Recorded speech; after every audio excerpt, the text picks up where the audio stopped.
You may have seen this haircut in anime or manga at some point in your life.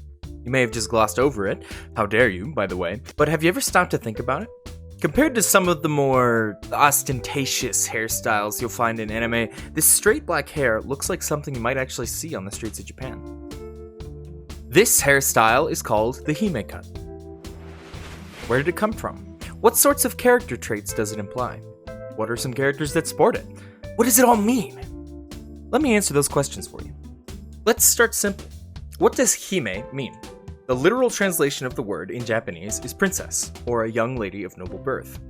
Except in Kyoto, I don't really know what's going on down there. It can be used as both a prefix and a suffix, and it also might sound familiar to you from Princess Mononoke as an honorific, Mononoke Hime. Knowing that, let's rewind the clock by about 1200 years for some more answers. Whew! We've arrived at the Heian period of Japan, when aristocratic court culture and Buddhism were both booming. Royal women didn't have to do physical labor, and were therefore able to wear their hair long and unbound as a display of status. Commoners, on the other hand, cut their hair at the back and tied it once or twice so that they could work easily. For peasants, cutting the hair was a normal occurrence, a necessity to survive even. But for royal women, the same act was often significant as a sign of transition in life in the context of Buddhism. Aristocratic women would take part in hair-cutting ceremonies with fanfare, and the way a noblewoman's hair looked carried connotations. To signify adulthood, they would undergo a chop in a style called bean-sobi, which gave young women side locks that should look at least a little familiar. This symbolism carried on through until the Edo period, which ended in 1867. So aristocratic women in Heian-era Japan would have their hair styled this way, establishing the look in Japanese culture as a sign of nobility and class. Alright, enough of that history or whatever, let's talk about anime, am I right?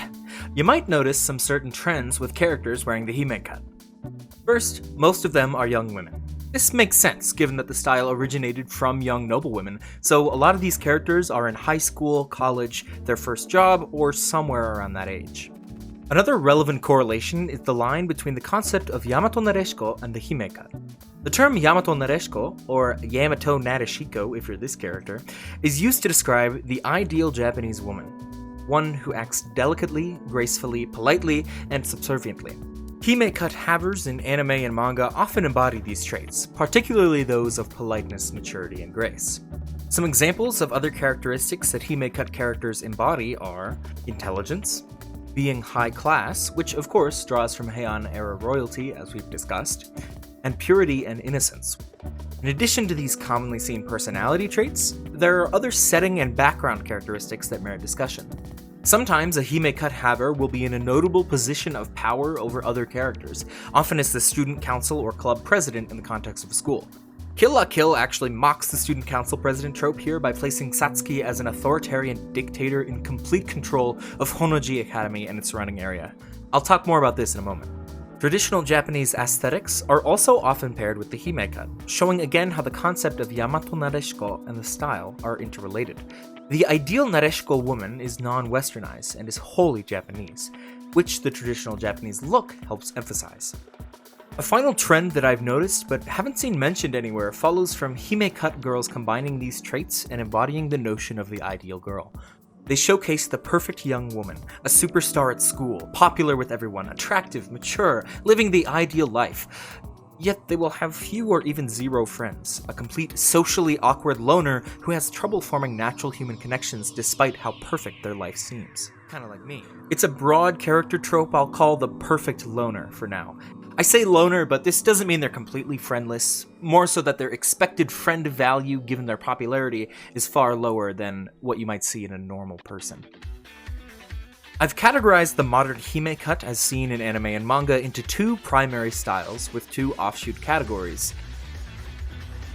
The classic is one of the two standards and is the most iconic in my opinion.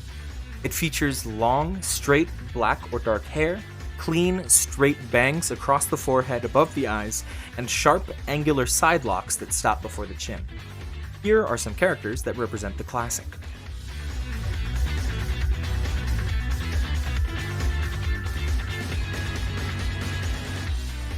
The long side style, the other main type of Hime Cut you'll see, is typified in essentially the same ways as the classic. The critical difference is the side locks, which in this version are long, usually extended down past the shoulders. This style is actually likely closer to what the Hime Cut would have looked like in the Heian era. Here are some examples.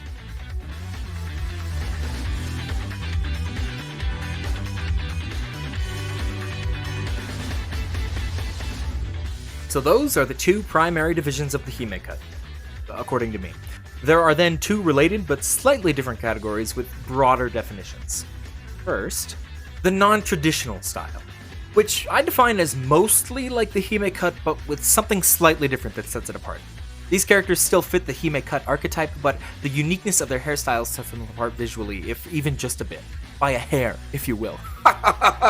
Shut up. There is no one strict style that this applies to, rather it is a broader definition. I didn't finish that sentence when I wrote the script. That just ends. Look, it just ends, really. Right, examples.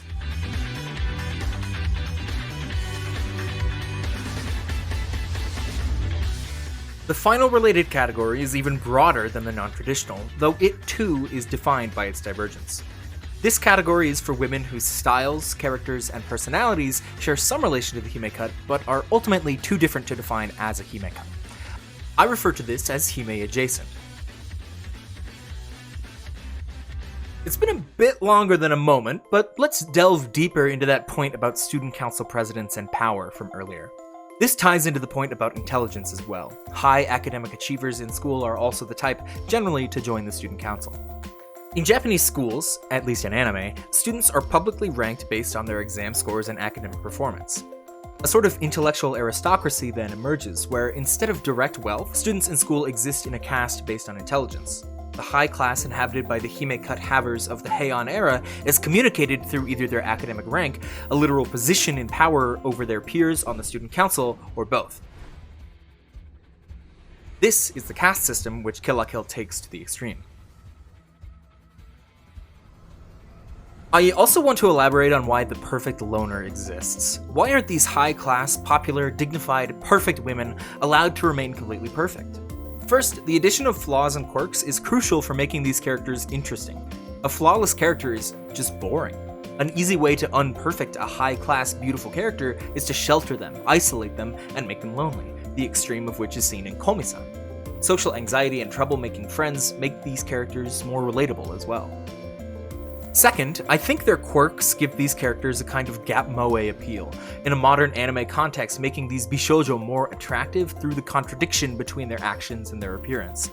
You don't expect a dignified, popular, polite queen of the school to set up a weird, elaborate fake mystery for a friend to solve, or for the beautiful, worshipped young woman to be wholly incapable of even speaking aloud. Their quirks make these characters more human, and thus more relatable, while also sometimes serving as a catalyst to socially ostracize them. As a final point, the Yamato Nadeshiko is a very Japanese concept, which is why the Hime Cut is partly defined by its dark, natural hair colors. Take Hifumi Togo, for instance, the queen of shogi herself. I mean, you can practically see her in a kimono. Wait, I don't need to. Because an image of exactly that comes up. Case in point. I really love the Hime Cut, if you couldn't tell. I hope I've helped explain how interesting of a hairstyle it is, despite how subtle it is compared to other more eye-popping looks. Next time you're watching anime or reading manga, be on the lookout for a girl with the Hime Cut. See if she doesn't inhabit some of the traits I talked about. Who knows? You may even find your next favorite character.